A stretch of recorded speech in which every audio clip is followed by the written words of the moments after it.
you've said, or the family has said, that Nevaeh was a pretty cautious girl, kind of a shy girl, and that there's probably not any chance that she would have gone with any stranger without, putting up any kind of fuss or whatever. Are you still feeling that 8 days in? Yes.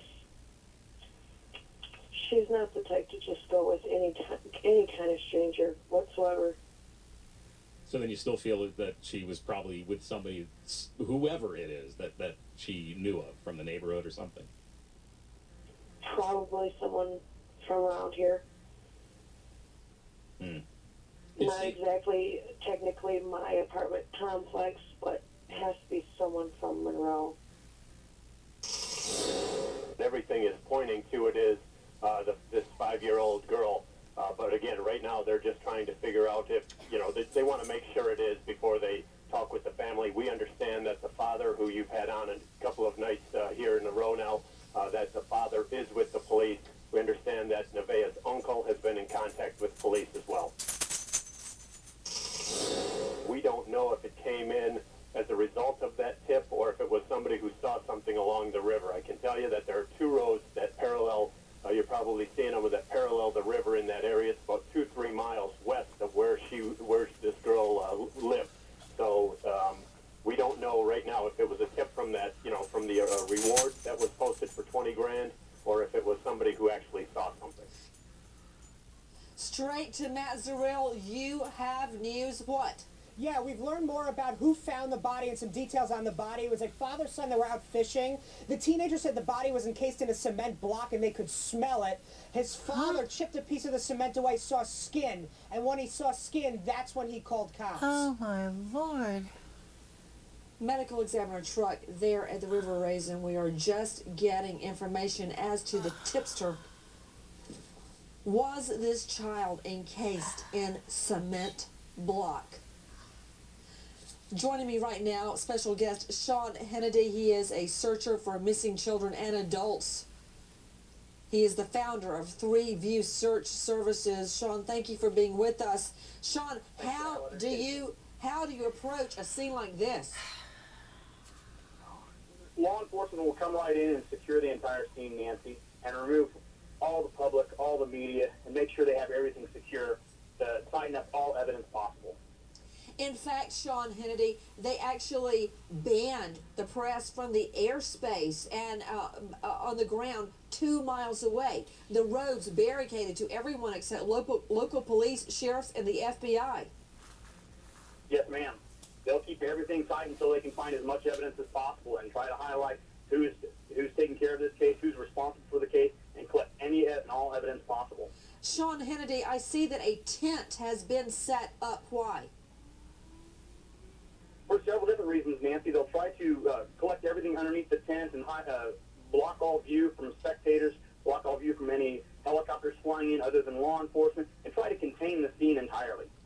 What about divers? Will divers be necessary? If there's evidence in the water, if there's information that says there's articles in the water, yes, they'll put the divers in the water, they'll put side scan sonar in the water, they'll use every resource possible to collect any evidence, any evidence with this case. Sean Hennedy, founder of 3 View Search Services. We are seeing the searchers right now. Why are they all wearing white jumpsuits, long sleeve, long pants, zipped up all the way to the neck? Why? To protect every bit of evidence, Nancy, to make sure they do not miss a clue and do not overlook a single clue. They want to make sure they have every bit of evidence to find out who's responsible for this case. Sean, is it also so that none of the evidence will end up transferred to their clothing and no fibers or hair off their civilian clothing will get onto the crime scene evidence? Exactly, Nancy. They want zero contamination. They want to preserve the crime scene exactly as it is and collect the evidence so they have exactly what they need to find to move forward with this case.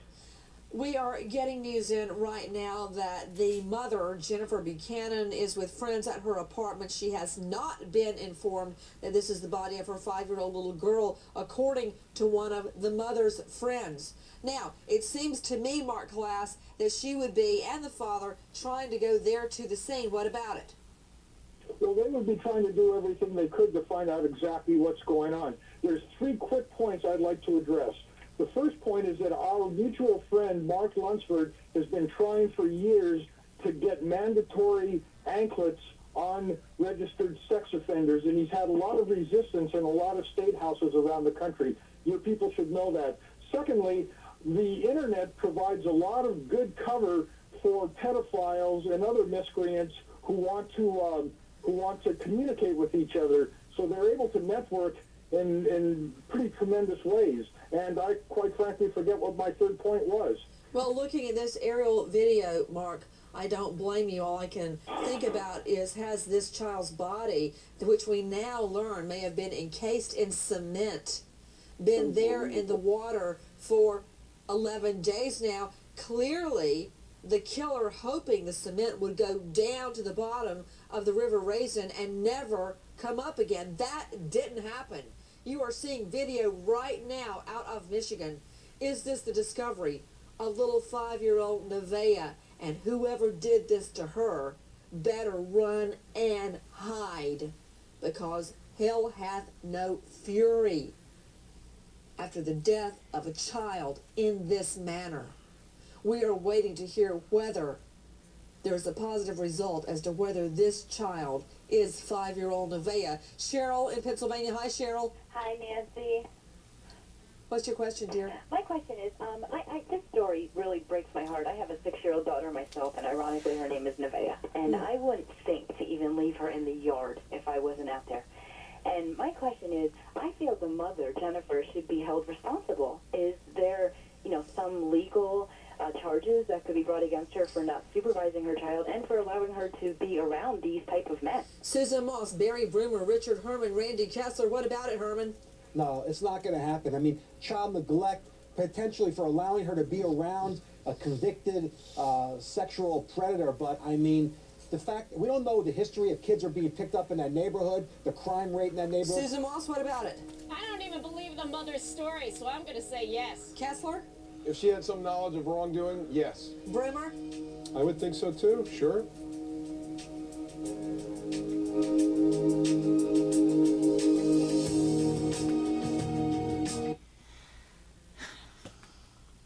I'm at a point now that parents need to be charged if something happens to their children when they're not supervised. Too many children have been taken and killed, and the parents were not out watching their children. If you have a child and your child wants to go out in the front yard to play or wants to walk upstairs to visit a friend, you must accompany your child to the friend's house. You must get a book and sit outside and watch your child. When I think of Sandra Cantu walking down the street to go visit her friend, at this point, the mother should have walked with the child. When I think of the McCain case, with the parents leaving the 2 children while they go have dinner, that is so wrong. It's so wrong. You don't leave your children unsupervised. You just don't do it. I'm sorry, this is so frustrating to see and watch that Nevaeh was encased in cement and dumped in a river.